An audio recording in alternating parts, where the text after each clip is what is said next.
Noob School. All right, welcome back to Noob School.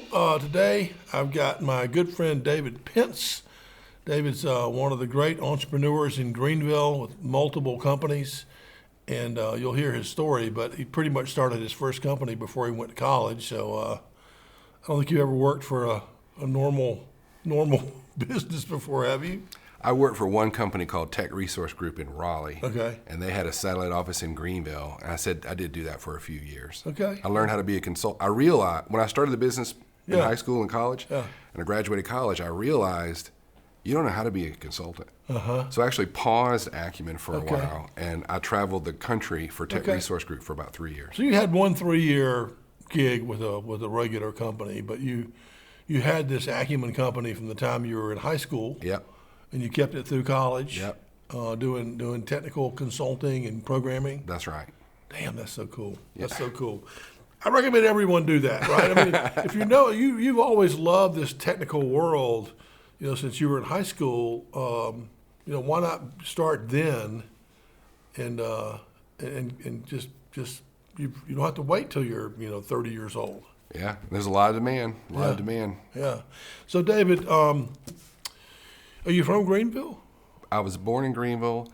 My dad worked for Hamricks of Gaffney in Gaffney, so we moved to that side of the upstate. And so I ended up going to McCracken and Spartan High. Oh, wow. So, but I'm born in Greenville Memorial. Okay, okay. And you started Acumen when you were in high school. Yes. And sole proprietor back in the time. How did you come up with the name? Listen, it's a great question. So I watched other businesses, and I would watch people open the phone book in the yellow pages, and I was always curious as why there was AAA towing and Zed's lawn service and stuff like that. And I'm like, who calls Zed's lawn service? So because Acumen meant intelligent, the best in the class, whatever, and it started with an A and even a C after that. Yeah. I was like, if I start a business, I'm going to name it with something that starts with an A that means smart people. Nice. So that's what it did. That's a great name, and it's particularly strong since you were probably a 9th grader when you thought of that. I was probably 17 or 18. Jeez, really? And then you went to, you ran that in high school, and you went to Clemson, right? Yep, computer engineering at Clemson. Which is the harder one. I understand there's computer science, computer engineering. Yeah, computer engineering degree is pretty rough because the math is strong, very hard. The only degree harder at Clemson than computer engineering, I think, is chemical engineering. It's very hard. So how much would you have to study in that major every week? Yeah, a fair amount. I mean, 10 hours a week? Easily. Jeez. I know that I called home when I was a junior to my parents crying, going, what am I doing? This is ridiculous. Because as a junior, you watch your other friends and other degrees, and they're at Tiger Town, Yeah. So it's not that I didn't have my fair share of Tiger Town. Well, that's cool. I bet you did. That gives you a great base to operate in the technical world, and the fact that you're also a great entrepreneur and salesperson, you really got the triple whammy. And one of the reasons you have 5 different companies is you understand all 3 pieces to make that happen. Yeah, I'll tell you something slightly embarrassing. When I was a little kid, I was the kid that would go into junior high school or whatever, and first of all, I grew up in a family we didn't have much. So if you wanted something, you had to figure it out. And thankfully, that was my life, because now I have to figure it out, right? Yeah. But I was the guy that made like the cinnamon toothpicks and brought them into school and sold them. I was the guy that went to the medical nurse or whatever, and I'm like, hey, I got a sore throat. What do you think? She's like, how about a box of Luden cough drops? And I'd say, how many boxes do you have back there? And she'd say, I have 4. And I'd be like, I would like them all. And I didn't buy them all because I didn't have a cold. Yeah. I bought them all because I actually sold them as candy. Nice. I was that kid. Nice. Kind of crazy. But the 70s and the 80s were a little different. People now might think that's appalling, but it was very common. Whatever it takes, man, whatever it takes. Isn't that funny? But it's funny. That is funny. So when you were just starting out, well, actually, you were in high school. Tell us about going from doesn't know much about sales to selling your services as a high schooler. What can you tell us about that? A friend of mine worked at Radio Shack, and he got a Novell networking computer certification, and he was my best friend, and he was a couple years older. I was so thrilled about what he had accomplished, and he was a high school guy, right? So he was getting paid well with a high school and a certificate, no college. And I was like, wow, that's interesting. And he got the certificate in like 90 days, not 4 years of college. So when I realized that was a possibility, I said, how can we do this? And so the answer is that the Radio Shack would have people come in and ask for stuff, but they couldn't go out and service them because it was a store. So the store gave us all the business, and we would go out and help all the people. Nice, Yeah. nice. Now, that was just with that one Radio Shack, or was it with a whole group of them? Just one Radio Shack in Spartanburg. Okay, so you went to your friend, your buddy, and arranged for him to offload service business to you. Yeah, they did everything they could legally do in the store. Yeah. And then somebody said, well, I need you to come out to my doctor's office. And they're like, well, we can't do it, but we know a guy, and I would go. Perfect. Well, as salespeople, of course, that's what we love, right? Is we love a hot referral. Leads, baby. Yeah, a good lead, the Mitch and Murray leads, the good leads. Well, that's cool. Golly, you've had it figured out for a long time. Not really. I wish that were true. Okay, so you got out of college with that great degree, and you had Acumen, but you decided to go legit for a couple years and learn kind of how business worked as a consultant. Graduating college and doing Acumen full-time for a little bit, I realized how little I knew about being an IT consultant. So this company that I ran into was looking for them, and computer engineering was smoking hot back then. It was like unbelievable. So you could work anywhere you wanted. Yeah. So TRG, Tech Resource Group, I worked for them, and they put me on planes flying around, fixing stuff in New York City and LA and everything. And I got to be a consultant for 3 years. Then I quit and did Acumen. Yeah.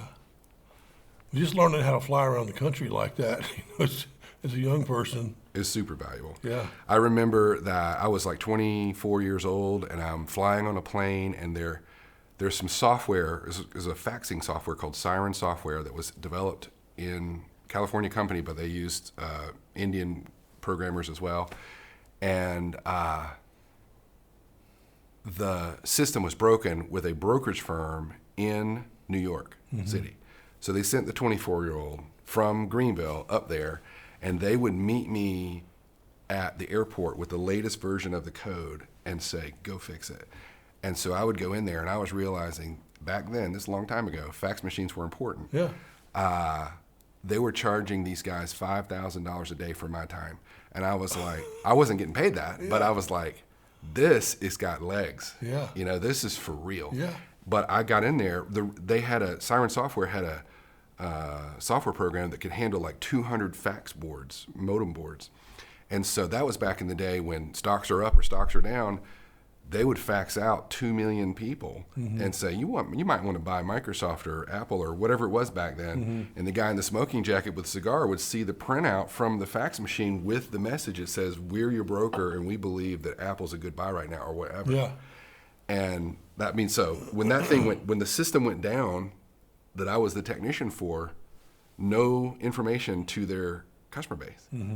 They paid $5,000 a day. They would have paid $1 million a day. Yeah. Yeah. Well, that's it, man. As salespeople, of course, that's what we're looking for, not to take advantage of people, but we're looking for where can we clearly delineate value for a customer in exchange for what they're going to pay us. Right. And I think when we start as salespeople, at least most of us, we're just kind of wandering in there trying to get them to buy. Yeah. And we don't really understand why they would buy or why they wouldn't buy. It was just like, maybe, remember see, you're not a good example because you knew what you were doing, but I didn't. Like going into the sales call and you leave and you come back and you're talking to your people and they're like, how was it? I'm like, we had a really good talk. I mean, I think we liked each other, and you how are we going to help them? Well, I don't know. We didn't get to that, So I think what you're talking about is just so important for the salespeople is where's the value? Yeah, you got to have a value plan, value chain. Well, let's talk about Acumen. We got 3 businesses to talk about with you, at least. But Acumen is the first one, and it's a strong company, mostly here in the upstate in Greenville. Right. And you, as I understand it, you're an MSP, so you go say, we'll take care of all your equipment for one price a month, and we'll just make sure it all works and fix it if it breaks, kind of thing. Yep. So if they're smaller, like 60% of Acumen's business is industrial and 40% is professional services, so like law firms, accounting firms, doctors' offices. So if they're smaller, like a law firm or accounting firm, and they've got 15 to 60 people in the office, knocking it out, paralegals and stuff, they're kind of too small to have their own full-time IT guy. So Acumen's it. Acumen's a great choice, much less expensive than a full-time person, and having a total knowledge base of 30 or 40 people instead of one guy is better. And we have a software and security stack that we've been assembling for like 25 years that we didn't realize how strong it was, but it's so strong. So if you had a 100-person law firm, so I'm gonna hire a guy. Well, what's that guy bringing? Oh, he's got a degree in computer engineering or something. Great, but does he have a IT support stack of scripts and things to automatically push and update and secure and test and monitor? Yeah. No, he's just a guy. Right. So he has to develop all this if he ever does, which most don't for a small business, because he's not going to be given the budget to do this. If you think about it, Acumen may manage, say, 10,000 users. Okay, well, that little 40-person law firm is never going to have a software support stack like the enterprise version of Acumen, because 10,000 users is enterprise, right? So we have like an enterprise stack that we've built that's made for small business. Yeah. It's really cool. So that 15 to 60 knowledge worker thing is what we call is perfect. If you go above that, they'll have a 1 to 5 person IT department. So as an example, the Greenville Spartanburg Airport is one of our customers, and they have a 5-person IT department. And they use the Acumen stack. So we don't support their stuff like you mentioned. We don't support their end users because they have 5 guys that do that. We support the 5 guys. And that's sort of a neat concept. Wait a minute, the IT department needs support? It's kind of like, yeah, they do could use some support, and especially when they're using our stack of software and scripts. So they can say, listen, we got to roll out 100 Lenovo laptops, and we got to migrate the old data from the new ones. And we say, well, we've got scripts to do 80% of it, and if you'll tell us what to do, we'll customize the rest of it for you so it's automated. And they go, done. Yeah. I suppose that's like if you have an in-house lawyer that they use other lawyers for special things. Absolutely the same thing. Cool. So you can take care of it all yourself, or you can supplement a relatively small team. I drove over here. We are signing a contract today with another pretty decently sized company that has like 5 IT guys. Wow. And they want us to supplement just like you're talking about. Good. And anything else on Acumen? Any plans for it in the future? It's been around, it'll be 25 years this September 1st. Wow. And that's the incorporated version, not the little kid version. So 25 years as a professional LLC running. And I don't know, it's a great business. Really, that's probably about it, maybe. Yeah, take care of the customers, keep growing. Yeah. Yeah. Happy, customers happy, it's good. That's good. So that's a strong company that's been around for 25 years. And then you started a couple of years ago, I know, because it was kind of big news, the blockchain mining, Bitcoin mining company, Trace Blockchain, right? Right. Tell us about that. You started that how many years ago? So I actually started mining on my own in 2016. I actually got curious because Acumen would have a few customers that say, hey, we got ransomware, and somebody told us we have to send them some sort of thing, something called a Bitcoin, and you got to figure it out. And so since 2011, we had known about ransomwaring and certain customers, and our advice, by the way, is don't ever pay anybody. Okay, but the point is that all kinds of variations have happened, but we kind of learned about Bitcoin and blockchain and stuff from our IT security side of our Acumen business. So I started saying, Microsoft said in an interview, in an article, that they were going to support the Ethereum framework on Microsoft Azure cloud services. And that gave legitimacy to me. I went, that was in 2016. And I went, what? Microsoft's going to support Ethereum network? Okay, let me look into this. And I realized that you could actually run GPUs and video cards to make a profit. And so I started doing it at my house. Then I actually owned some real estate, and I actually had a business tenant move out of like a multi-flex building. And instead of re-renting it, I loaded it with motherboards and video cards. I had 80 motherboards with 7 video cards each running. And I was the largest Ethereum miner in the United States for like 1 month. And so you've explained it to me once, but maybe for the group, explain how mining works. Yeah. So For those of us who don't have a computer engineering degree. yeah. So basically, a couple kind of versions of two things put together is that if you think about like a military, they are, say we have our military in the U.S. right now, and they're at bases, let's say, in the U.S. There's other ones too, but let's talk about the ones in the U.S. And, well, what did they do today? Well, they may have worked out, done some pull-ups, some push-ups. They're reading, they're learning, getting educated too. They're at the shooting range shooting. It's like, well, are they fighting anybody that day? No. Well, did they get paid that day? Yes. Why? Because they're preparing and trying to be ready at all times. Bitcoin mining is the same thing. Those things run and they solve ridiculous problems all day long, mathematical problems, to prove, just like Marines do ridiculous amount of push-ups to prove that they're ready, more than I can do. Brainiac compute servers, Bitcoin servers, they do Brainiac push-ups to prove that they're ready in case a Bitcoin transaction comes along that they're going to verify. It takes 30 servers on the Bitcoin network to come up with what's called a consensus. They all raise their hand, they check 30 versions of a database and say, does user A, who's sending Bitcoin to user B, have enough Bitcoin for this to go through? So let me go look at my version of the Bitcoin network database. Yes, he does. Then the other 29 around the world that are randomly chosen on the network, they all come back and say, yep.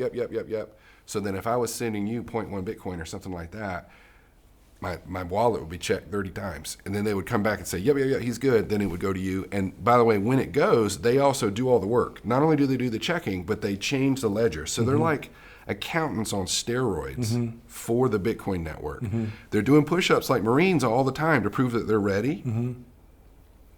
But then when a real transaction comes in, they stand up from doing all the push-ups and they literally do real work for a few seconds, and then they go back to push-ups. So your servers, right? Your servers in your Bitcoin farm, they're working, they're solving problems, getting ready, and then when do they get to mine the Bitcoin? When do they get one? The Bitcoins are mined in two different ways. They get paid for the transaction that they did. Those 30 servers that said, yes, he's good. They get paid. There's a transaction fee. Okay. So those 30 servers split that transaction fee. Okay. So let's say it's 30 nickels. So nickel. So my machines are in there running, getting nickel. They make money that way. The other way they make money is kind of like Bank of America and the Federal Reserve. So the Bitcoin network actually spits 900 Bitcoins a day onto the global network. And it's rewarded to all of the servers who can do the most push-ups per capita. So if I'm a server and I'm faster than your server, say you're a server and I'm a server, I'm doing 12 push-ups a second and you're doing 10 push-ups a second, we will both get some of those 900 Bitcoins that are coming out as a reward for being ready. Just like a soldier getting paid. It's like, well, why are we paying soldiers? Why do we pay police officers? Why do we pay firemen to be ready? Why are we paying Bitcoin servers to be ready for transactions? You think about Bank of America, Federal Reserve says, hey, we decided to create another $1 trillion because they just pick a number, right, in the air. And then they say, we decided to issue another $1 trillion. They call their best customers, which would be like Bank of America, and say, hey, we just found $1 trillion in the backyard. I like to joke about that. And would you like $100 billion to lend out to your people? That's why when you go look at a savings account, and you get paid 0.2% on a savings account, even now, when the interest rates have gone up, so high, you're like, why aren't the banks paying us 3 or 4% on a savings account? Because they can go get money from the Federal Reserve for pennies, and the Federal Reserve makes money out of thin air. So Bitcoin makes money out of thin air. They're issuing brand new 900 Bitcoins a day. Well, the Federal Reserve issues like $1 trillion, every couple of months or every quarter or every year. It's the same kind of thing. But the Bitcoin is capped, though. They're issuing 900 a day, but it'll stop at some point. Yeah, there's a thing called a halving event, like cut in half. Yeah. And so actually, I think around April 20th this year, we will go from 900 a day, which it is right now, to 450, half. And so that all the servers that I have will get rewarded half of what they got rewarded the day before. We have to live with that. But the sort of good news is for all Bitcoin investors and stuff like that is, what would happen if you had all these Tonka trucks that are digging gold out of the ground? And to make it easy, let's say they dug 1,000 ounces a day all around the world, just 1,000. It's way more than that, but let's just say it's 1,000. But what if tomorrow all the Tonka trucks go out and dig like they normally do? Instead of 1,000 ounces, they only dig 500. How many more days later, what happens to the price of gold in the world if the Tonka trucks are only pulling out half the gold out of the ground? Yeah. Exactly. So people are like, how are you so sure Bitcoin's going to go up? I'm like, well, I've read the code. I've seen the formula. I'm telling you, it's supply and demand. If we go from 900 to 450 to 225, blah, blah, blah, blah, blah, down to 4 a day, Bitcoin goes up. And it's up now, right? It's 70 plus thousand. 70? You think it'll have any more dips? Sure, of course. Like another, like, it's not going to work kind of thing? Like, Oh, maybe.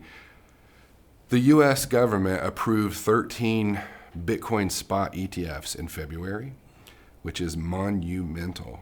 And that means that the wealthy can finally get into Bitcoin. The wealthy are people like, you may say, well, what do you mean? Of course they can buy whatever they want. No, they can't. A lot of the wealthy are inside of maybe like a trust fund. And that trust fund's only allowed to buy certain instruments. They can't just go get a Coinbase account and start buying Bitcoin with grandpa's trust fund money, right? But when a trust fund can access an ETF, it's totally different. yeah.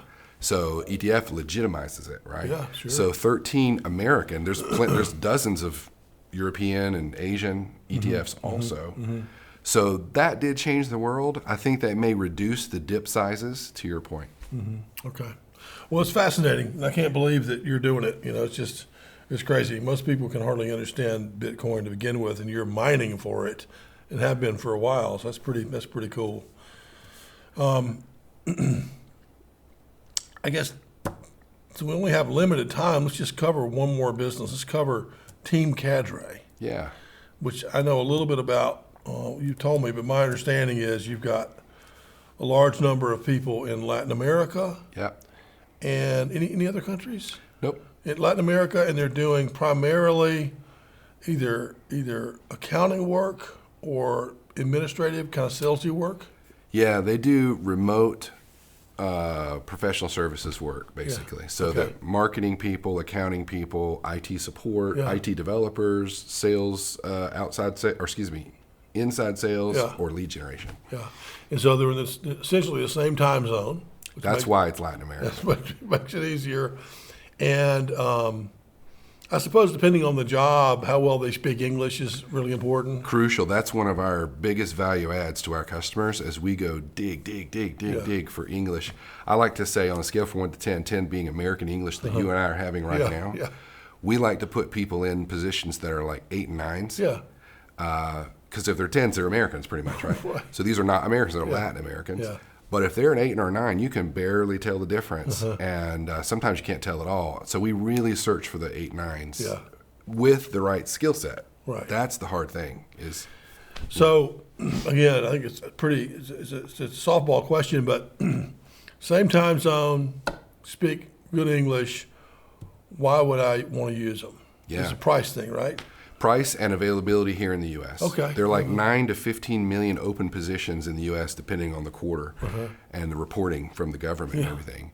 And, the unemployment rate's so low that there's just certain people that may not, you get down to a 2% unemployment rate, it's like, okay, we're almost at zero, right? Yeah. So the reality is there's nobody to work. There's really nobody to work. And now certain positions, yes, but accounting, I was talking to an accounting 30-year veteran the other day, and she said she knew all this stuff. Remember, I'm a computer engineer, so she's teaching me. And she says, look, the baby boomers are retiring, and they do accounting, among other things. And they said, let me get this straight, the millennials, who are now up to 45 years old, and the zennials, like my son 17 is a zennial, that range right there that went through college or are going through college today are only taking accounting at a 67% replacement rate of the boomers who are leaving their positions. So the big four accounting firms, Price Waterhouse, all that, they normally go recruit the seniors in college. Well, now they recruit the seniors and the juniors, and now they recruit the seniors and juniors, and they talk to the sophomores too and say, hey, Price Waterhouse, to, you know, a 19-year-old. So that just shows how desperate they are to try to be like, you should think about Price Waterhouse. I know you got 3.5 more years of school or 2.5 more years of school, but think about us. And kind of interesting. So price-wise, are we talking half? Oh yeah, cost a big deal too. So it's kind of funny. Even if they were the same price as Americans in accounting, they'd be hiring people left and right. Right. Because they just got to have it. Right. But it is also a super benefit of the cost is generally half to a third. Okay. And I would say it's half on the very, very low end. Like if you want a low-end American for customer service, you want a low-end Latin American on customer service, salary, benefits, taxes, the whole 9 yards, apples to apples, including our fee, we charge nothing up front. All we do is mark it up a little bit, kind of like some of these local guys with BMW, and they're saying, well, it's $22 an hour is what I'm going to pay you, and I'm going to charge BMW $25 an hour or something like that, right? Okay, well, we do the same thing. We just do it by the month instead of by the hour. And so even with all my fees, everything, the total loaded price coming from Team Cadre to the American company is half as expensive as an American equivalent. 5 years, 10 years experience, whatever. But the more you go up, if you say, well, I want a 15-year veteran accounting person, I want a .NET developer enterprise architect, okay, it's going to be a quarter of the price of an equivalent American. Well, the other thing that I've learned, I've limited experience, I've got one great employee who lives in Ecuador, is just desire. Like they're so thankful. The work ethic's awesome, number one. Number two, in Ecuador and in most of the countries in Latin America, the standard work week is 48 hours a week, Monday through Saturday, 8 to 5. And they're still kind of old school. A lot of them still have to drive or take a bus or take a train to a 30-story building, and there's a cube farm, and they have to go to that. So we're like, well, how about you work out of your house like an American, 8 to 5 Monday through Friday, only 40 hours a week. We'll pay you 10 to 30% more. You get to practice your English and practice your degree or whatever your skill set is. And they're like, okay. Right? It's amazing. So they want to keep these jobs. That's great. Well, it's a great program that you have. And I want to talk a little bit about how I know you have lots of accounting customers and some marketing customers, but personally, one of the things that I talk to the noobs about is prospecting. And you and I both know, as salesmen at heart, that prospecting is one of the most important things you can do to be effective at selling, and yet most people don't do it because nobody wants to make cold calls, they get too busy or whatever. So I know how busy you must be, but you prospect better than anybody I know, and he does it without lifting a finger. I'm doing it right now. Right, you're doing it right now. He's got 2 ladies at Team Cadre in Latin America that have his schedule, and they have his LinkedIn, and he's told him who he wants to meet with in the upstate, I suppose, and here's the spots he can meet every day. And they keep you busy doing at least 1 or 2 meetings a day, right? Yeah, right. Yeah, they can wear me out. I've done 5 or 6 in one day. I've had so much coffee that I'm like this. 5 or 6 coffees in a day, at the coffee shop. So they can wear me out if they want to, but I have pared it down to maybe 1 or 2 a day. But it's just kind of cool that you can get Cadre services to do this for you. You get your assistant to do it or somebody. But to try to fill your schedule every day with at least one new person you're trying to reach to see if there's anything you can do together to make sense for both of you. Like David and I mean, we've got multiple things going back and forth. I mean, I'm helping him, he's helping me, and we're doing lots of things together. And I think that's what you look for, is that kind of situation where you can help each other. That is correct. It's cool. Team Cadre, I love it. Well, let me ask you this. Do you follow anyone in specific in sales, like you follow with Ziegler or any of those people? I don't follow a salesperson per se. I will tell you that one of my favorite sales books of all time is this book called The Ultimate Sales Machine. Okay. I don't know if you read that one or not. I have read it. It was a long time ago. But the guy wrote one book, and he actually passed away a few years after that. But he was a sales trainer, and he would go into, train, and there'd be like 1,000 people at a time. So he was pretty successful at that, and he decided to go into writing his own book. And you should read the foreword of that book, because there's a lot of famous book writers and sales trainers, like the Zig Ziglar type kind of known people back in that era, who are in his foreword. And they basically say, in his preface, are you kidding me? This book is incredible. And it's a little more than just sales. It's really got some like how to run a better business and stuff like that in here too, a little bit. But if you think about it from I'm a salesperson and I'm going to have my own admin assistant one day. I'm going to have my own lead generator one day, because those are force multipliers for me to go, quadruple my income. That's how you should be thinking about it. Think that you own a little small, tiny sales business, even though you work for somebody full time. That's what I like to tell people. Yeah. And you might not have to pay for it. You might be so good at sales that the person you work for or people you work for say, listen, man, keep it going. What else do you need? Yeah. Think about the star baseball pitcher. They're like, get up on the same side of the bed the same way. Do this. They're asking, what do you need? You need some liquid. You need an IV. What? You're such a good pitcher. Yeah. Same thing with great salespeople too, right? So the business owners will be like, what do you need? And you'd be like, well, an admin assistant might be nice, and maybe a lead generator might be nice. And once you get those, you force multiply yourself. Yeah. And I would say work towards that. Well, guess what? When you're working towards that, reading this book is incredible. Good. Well, I'll tell you what, I'll read the book and I'll do a review of it. But I have read the book a long time ago. Was the guy's name Chet? Do you remember the author's name? Yeah. Chet something? Chet Holmes? Yes, Chet that's Holmes. it. Good memory. That's it. He's good. Yeah. He's good. Let me ask you this. We just did, is that your favorite book? It's favorite business book. Business book? What about favorite band? I'll tell you one other business book too, just for giggles. Yeah. For people building that little small business, there's a great book, and if you want to be a salesperson that can relate to business owners, there's a book called Great by Choice. Oh. Love this book. Same guy that's Good to Great, same author, but Great by Choice, and it's about smaller businesses or medium-sized businesses, and it's a story. It's fantastic. Favorite band, my wife and I are thrilled with the lead singer change out of Journey. Oh. Have you seen the new guy? I think he's Korean or something. Is he a younger kid? And he comes in and replaces Steve Perry. Yeah. And he sounds just like Really him. good. And his vocals are just unbelievable. Yeah. And they have so many good songs. Yeah. So we saw them recently, and I'll tell you, Journey is just one of those lifetime bands that's probably one of my favorites. Yeah, I agree. I love Journey. Favorite word? A lot of things, when I get new hires, my favorite word that I like to teach a new hire is anticipate. I'm like, if you'll anticipate your customers, your prospects, your peers, you'll be shocked. They'll be shocked at how awesome you are, and you'll be shocked at how much you're appreciated. Yeah, that's a great word. That's a great word. You want to be ahead of things. That's wonderful. So, is there anything in particular? We've already talked about 3 of your businesses.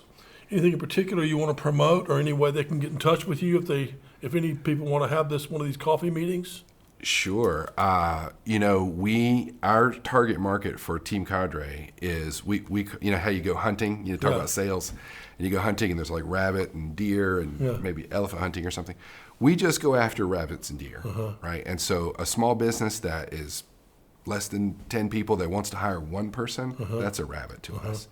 And then bigger businesses that want to hire 10 or 20 or 30, we are really good at going in and putting in the mainline worker. So if there's an accounting department with 15 people in it, we want to put in, and you're hiring 5 more, we want to put in those bottom 5 more, because normally the bottom 5, because the other guys are getting promoted.